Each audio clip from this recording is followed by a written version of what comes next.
Well, hello there. Oh, there I am. It's been so long since I've done a live. Wow. Thank you for being patient and for being there for me while I've been seriously ill. It's my first day out of sick bay. Sick bay. So it's just something you live with when you've got serious medical conditions. So it's life. So luckily, as I always say, I have videos edited and scheduled for such eventualities, and thank you for enjoying the videos I've been posting during my lives. And I've been in bed with the chat section, so those of you who have come on during my lives, I've been able to communicate via the comment section in the live stream, so thank you for that. Much appreciated. And while we're talking about appreciation, I think we should say this.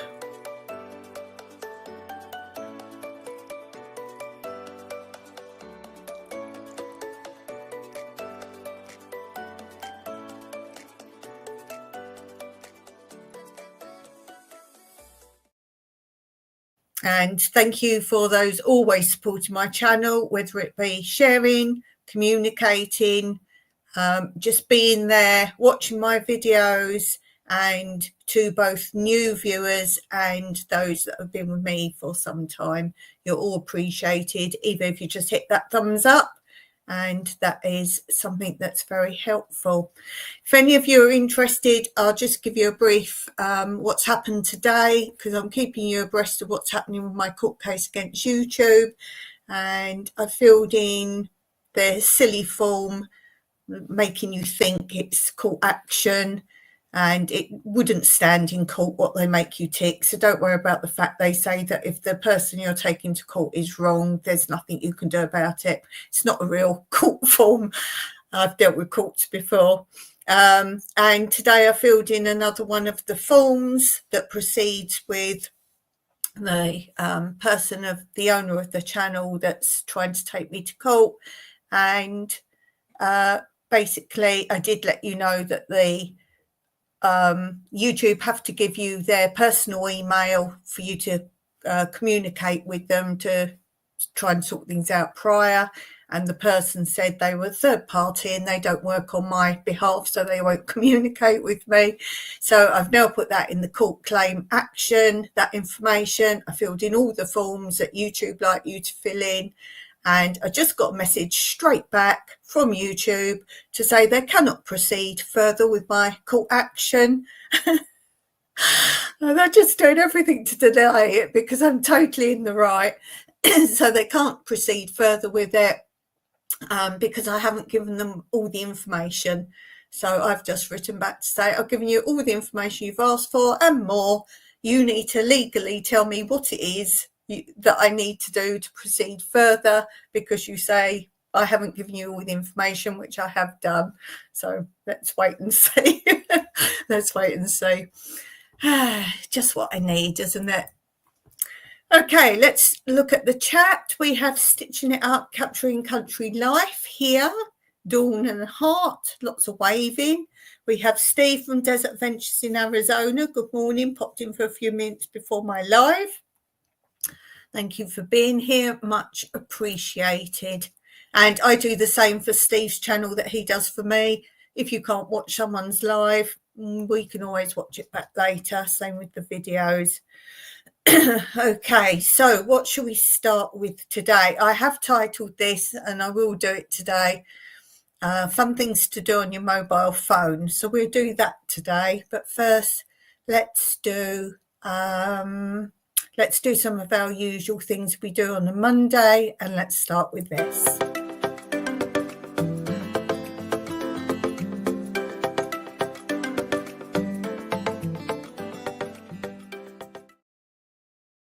So what's been posting while I've been away? Let's look at that first, because I've got no clue what you've been watching. So let's look first at my other channel that I'm running on the ticker tape below, Tranquility Through Life's Natural Beauty. If you haven't found it yet, do go and take a look there. And as I say, that's a channel with so many different themes, something for everyone. So do check the playlist if you go on that channel. Okay, so looking at what's been posted, I post on Fridays now on that channel. So you would have just had a video, Frugal Living, Make, Do, Amend, plus more. And it's the way I make, do, amend. And there's some projects I have done and things I've got for free. And prior to that, it's part of what I've just been talking about. I've done a 3-part video of all what's been going on with YouTube. And I've just posted part 3 on Tranquility Through Life's Natural Beauty. If you go on that, that's called Naming and Shaming, plus free legal advice. Now, under that video is part 1 and part 2. So go on, find that first, and then click on, and in the description, part 1 and part 2. And it gradually gets worse, but you've got to know it from the beginning, how it all began. So if you're not sure what I'm on about, go on Naming and Shaming, which has been posted recently on this channel, on Tranquility channel, and in the description, hit part 1, play that, then part 2, and then watch part 3, because it won't make sense otherwise, because I don't keep going over everything. I just carry on where you left off. And then prior to that, one of my favourite videos to make on that channel is about my childhood, and I'm slowly going through my childhood history, fun things, sad things, anything and everything about my childhood. And that is episode 5. So again, if you like that, then look at the playlist of that. And now let's have a look at this channel. I keep looking over there because I've got no clue what date I'm even on. So I'm looking at what date that I've posted things. Oh, today's posted on this channel more of my workaway volunteers. They came from Hungary, and that's all about them. They introduce themselves. I always get them to introduce themselves, say a little bit about themselves and some of the work they did here, so you can see those. And then on Friday, I'd posted Circle of Life, garden reuse, raking and garden jobs. So how I use every single thing in my garden. There's no waste products in my garden. And then just prior to that was something I said before I was sick, I was going to be doing a channel challenge. And go and have a look at that. I challenge you. Will you accept my challenge? So go and look at that to see what that is all about. It's a fun thing to do, really fun. And as I say, you can do it in any way you like. See if you can be creative and think of your own ideas. So you don't have to do it exactly as I suggest. So it's just about taking part, and I'm sure everyone can figure out a way they can take part. Where are we? Desert Ventures in Arizona. Steve says, wow, Dawn's fighting the big tiger YouTube. I've done that several times before, Steve. And let me tell you this, I always win. That's why I'm still here. I've had all sorts of threats about all my channels being taken away if I proceed further. Hello. Hello. I say in one of those videos, never think someone's too big. In fact, the bigger the company, the better, because they've got more to lose if word gets out. So, yeah, never be fearful of big companies. And that's why I give a little bit of free advice, how to proceed with issues in that video. Steve said, shared your live on Facebook. Thank you very much. Much appreciated. Very good. Excellent. Okay, let's do, I have a little breather. Let's do the new quote corner for Mondays.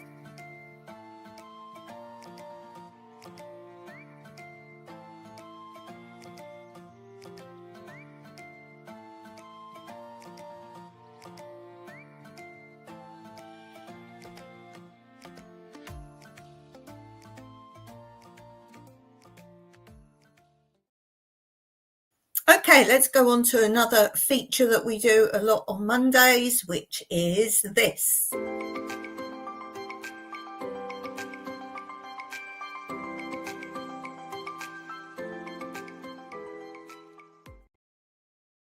Okay, so the theme of today's Knacks, Hacks, Facts and Stats, I thought we'd do snacks. That goes with hacks. So snack hacks. Let's have a go at this. Let's do 4 today of this. So the first one says, to serve new potatoes, remove the skin, wash and boil in salted water, drain and add chopped spring onion, 2 ounces, which is 60 grams of butter, and a heaped teaspoon, which is about 5 grams of rolled oats. Toss all together in the pan. So that's a nice, easy, healthy snack, I would say. Potatoes are very good for you. They're a good, wholesome food.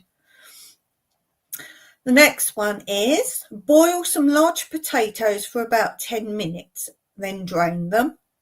Rub the skin with oil and prick with a fork. Bake until tender.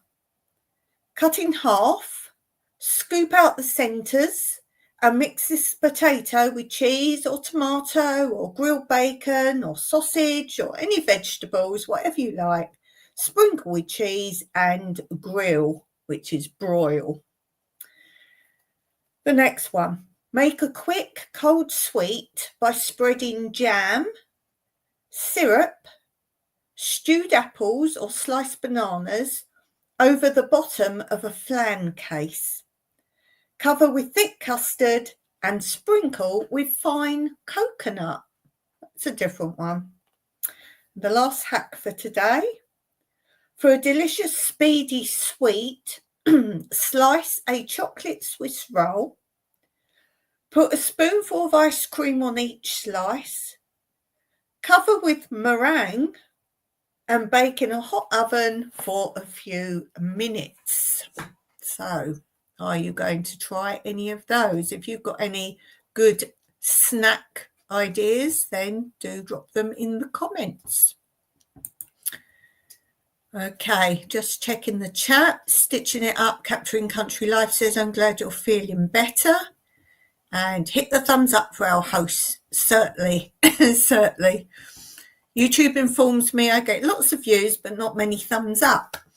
I was looking, what is my biggest viewed video? And I took a little short out of it this morning. My biggest video has 68k views. Yes, 68k views. And that's not my only big blow up video. I have quite a lot, but that is my biggest one. 68k videos. And how many thumbs up was it? 2.6k thumbs up. Wouldn't that be lovely if I got that every video? As I say, you can go in, if you don't know, go on videos, hit your videos. I do it on my phone because I see my shorts on my phone. That's where I do my shorts and that's where I look. And go on videos, and then you've got 3 bars underneath once you hit videos. It's got your oldest, most recent, and most popular. So that's where you can look quickly, and then it's got your highest views and goes down. And want to know what it is? It's a video. I actually filmed it in COVID, and something like Ultimate Frugal Life, living with no money, and I was down to my last 30 euros. Yes, my last 30 euros with no way of getting any more money. Yes, my last 30 euros, how we survived through COVID on 30 euros. We had to give up so much stuff. We even had to give up pumping up our water, because our water's in a 650-foot borehole, so we need diesel to pump that up. So we had to stop that. We couldn't buy diesel, couldn't afford to run the car, obviously. We ate what I grew. What else did we give up? Oh, the water. At that point, we had a village spring. We don't now have a village spring anymore, but that's another story. I haven't talked about that yet. But it's walkable. But obviously, if you're carrying great things of water back from it, You can't, it's too far for that. So Mike made a contraption out of, it's a ladder that is on the roof and it hooks over. Think of a swimming pool ladder, but it's not that. And it hooks over onto your water tank, onto your roof. And he made a contraption out of that and an old lawnmower. He took the wheels off, so he made like a kind of trolley, and we walked to the spring backwards and forwards several times a day in the boiling hot summer, and we got our water from there. And I had to just water my most valued foods, because obviously we couldn't do that, and we use that water for cooking, washing, everything. And cooking, we couldn't afford gas. There's no electric ovens in Cyprus, no electric cookers, so ours is gas. We couldn't afford gas bottles and we couldn't have got them anyway, so we built a rocket stove outside, which we still use, and we cook outside. That's cooking with no cost. So that is a popular video. If you're interested in that, you can either go on my videos and just put in most popular or whatever, that should come up, or ask me and I'll do the URL. I think I'll reshare that somewhere maybe and put my most popular video. But yeah, I see lots of videos about frugal life. No, no, this is real frugal life here. Let me see. Stitch Out Up in Desert Adventures in Arizona, say 68k. Nice. Yeah, and as I say, I've got lots of big videos like that. Funny enough, one, I can't tell you top of my head, but I think it's the third most popular video, is multiple onions from one onion. And I talk about how you can grow it so you can divide the actual onion. Then you can plant all those, and then of course keep seeds from all of those. So from one onion, it's not about growing loads of crops, it's growing one healthy crop, one thing, and you can make multiple crops from that. Stitch Up says, have to go, but I'm running your list on computer. Thank you so much, my friend. That's so kind of you. Very good. Okay, what shall we do now? Oh, let's do the phone thing, because I have titled this about the phone. So let's do that.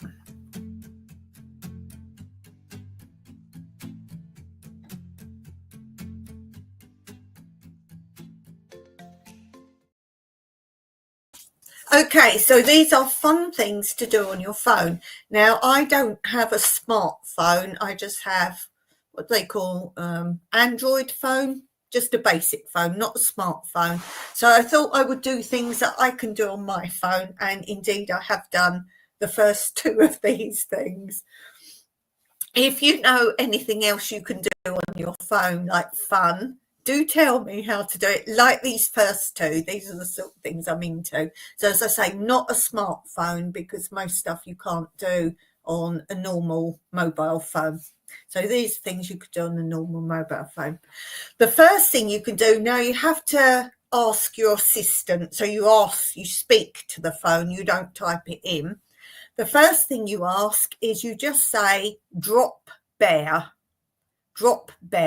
Now, those of you who don't know, it's a thing Australians try to pretend they've got an animal that's called a drop bear. It doesn't exist, and I don't know why Australians think you'll believe it. I don't know. But it's supposed to be like a really evil type of koala bear, and it flies out from the trees at you and eats you and all that. It's not real, but all you do is you just say into your phone, drop bear, and then at the top you'll then get a little yellow, like a warning symbol. I think it has a black silhouette of a bear or something, but it's a yellow symbol at the top corner then appears. Click on that and I won't tell you what happens.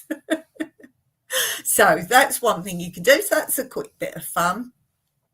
Another one that's very similar to that, that's quite fun, is, do you know the song Cha-Cha Slide? I'm sure most of you know that. Again, you have to speak into your phone. You can't type it in. Speak into your phone and just say Cha-Cha Slide. Then a little icon comes up next to Cha-Cha's slide, and I think the first icon is a microphone.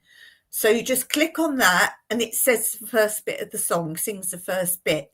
Then another picture comes up, click on that, and there keeps being a picture for each line of the song. Another icon comes up, you just click on it. So for example, when the song goes slide to the left, the screen slides to the left, and then it says hop one time and it jumps. So whatever it's saying, click the picture and your phone does those things. So again, quite fun that. What else? In Google, going to Google, type in Google space, actual word, Google space, the word space. Then you click on the first result that comes up. And then the word Google, you know how you've got Google on your screen, the word Google floats around, and then you can mess about with it. You can tap onto it, and it goes everywhere and does funny things. So you can throw them all around and do funny things with the letters. Another one you can type in is Pac-Man, P-A-C-M-A-N, Pac-Man, one word. And then you can play a Google version of Pac-Man, and it's free. And then other games also come up free on there. Another one which I haven't done is type in the word Thanos, T-H-A-N-O-S, Thanos. And then like a gold gauntlet comes up, an icon at the side. All the search results will disappear and half of the Google word will be snapped out of existence. Yay! Like the numbers analytics. So that will all go. So if you look at like Google Analytics, all the numbers, half of Google, half of what exists, you see the numbers go down and down and down. So you're wiping out what exists on Google. If you're concerned about that, you just click it again and everything reverses back to normal. So it's your joy of like messing with Google. So there are a few for you to be getting on with. Just have fun. As I say, the first two are a bit of fun. If you know any fun things you can do let me know. I really like doing fun little things like that, particularly like those last two. It's like if you talk to Siri or any of those things, Alexa, you can ask funny questions. I can't remember, but I went through a whole load of those one time. Some of those are really funny as well. So again, if you've got any of those, I said to my assistant on the phone, where do you live? And where are you right now? Things like that. So just a bit fun. If you know any fun things, then do let me know. They will be fun. I remember the old days before mobile phones, we used to do things with our calculators, and you could make a story up and you say 7 people, so you type in 7, the number 7 on the calculator, went to this, and the story, and you press in numbers as you're telling the story. And then I remember when you finish a story saying, you know what they saw there, and you show the calculator, turn it upside down, and it spells out words. You know how numbers on the calculator can look like letters, and you spell out words. So I remember lots of those funny little stories. Used to type in the numbers as you're telling the story, and then there would be a word. A word. So let me know any fun things like that. I really like to do those. My other question for you is, what are the last 5 photographs you've taken on your phone? How relevant are they? Now, of course, if you've just been on holiday, you're going to have relevant pictures. But if you haven't been anywhere particular or done anything, what are the last 5 pictures on your phone? And is there anything relevant? Of course, I'm from the day when you had to pay a lot of money for film in a camera, and they were so sacred, those pictures. Let's say you could have 12. I think you could get 20 shots, or it went to 25 or even 30, but that's as things progress. But I remember when I was younger, you had 12. You only had 12 pictures, and you just didn't waste them. These people just take pictures, or, oh, I'll take 2 shots of that, and it's just so wasteful. So you really had to take pictures you really wanted. You really wanted. And they meant so much more. And then you had to send them off. Now, first of all, you used to have to take them to a chemist. Then there became little photo shop, sort of small shops or small booths within shops you could take them into. You never got them done straight away. I think a couple of weeks or so. Well, sometimes it'd be 3 or 4 weeks if they were busy. And you just had to wait and wait. And by the time you finally got them back, you couldn't even remember what you'd taken. And then there became a thing you could put the film roll in a special envelope and post it. And then your photos would come back through the post. That was pretty awesome. And you often got other people's instead of your own. Yeah, so you often got other people's, and you had to be careful what you took if you took them into the chemist to be developed, because sure enough they'd be looking at your pictures. So yes, how many I mean, you wouldn't have taken pictures of your food in my day. How many of you do that, take pictures of your food? Yeah, so how many pictures do you think, if it was still the old days when you couldn't just have as many free pictures as you wanted, how many pictures do you think you are wasteful in respect of, if you had to pay for them, would you actually take them? That would be interesting. And I like actual photographs. You're looking through a photograph album. I don't keep pictures on my phone. If I take pictures, I then put them on my laptop. I'm not one of these who's got hundreds of pictures, because my phone's a cheapy thing and it doesn't really hold very much at all. It doesn't have much capacity. So if I take pictures or footage for YouTube, I literally take them straight off and put them on my laptop. So yeah, if you do have loads of pictures on your phone, go through them. How often do you look through them? So I want to know things about your phone and your pictures, but what were the last 5 pictures you took? That would be very interesting. Okay, so of course,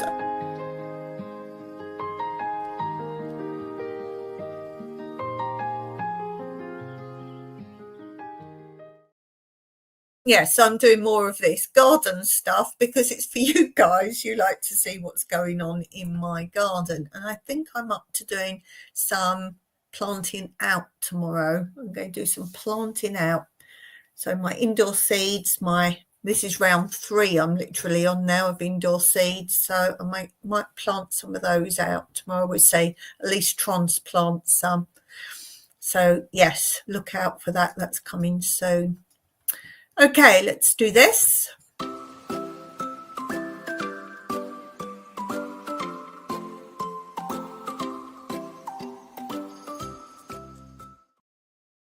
So I was reading you my bird book. We've still got a little bit more to go. And this section is called Songs and Calls. And it says, as well as displays, voice is an important means of communication for birds. Songs vary in their complexity between species and are a useful way of identifying birds. A subsong, a quieter version of the full song, can be heard outside the main song period, is largely the sound of young males. Many birds also have a vocabulary of simple calls, used especially when they're living together in flocks or mated pairs, but the exact meaning of each is not known for every species. What are birds saying? It's a shame that songs which give us so much pleasure are used by birds principally as a means of threatening each other. The consolation is that songs are a means of avoiding outright fighting. Singing is most intense during the season when birds are taking up their territories. A bird will sing when a stranger intrudes. Once they have settled down, neighbours take little notice of each other. The dunnock sometimes sings while flying in search of its mate. However, song is used by males to advertise for a mate. Ornithologists have found evidence that suggests that the females of some species, like the robin and dunnock, choose their mates on the quality of their songs, such as the time they spend singing or the rate at which they sing. It may be that the best songsters are the healthiest males, or those with territories containing a plentiful supply of food, so they promise to be the best providers for a family. A rich and varied song may be the sound equivalent of elaborate plumage, like the peacock's train, which is designed to dazzle the female into accepting a male. A bachelor robin sings more than a robin with a mate, and some birds stop singing completely once they have formed a pair. Others continue singing as a means of strengthening their pair bond and maintaining the female in breeding condition. Some people have the gift of being able to remember and instantly recognise the songs and calls of birds. The rest of us have to spend some time each spring seeking out singing birds, identifying them and familiarising ourselves again with the songs that we had forgotten over the winter.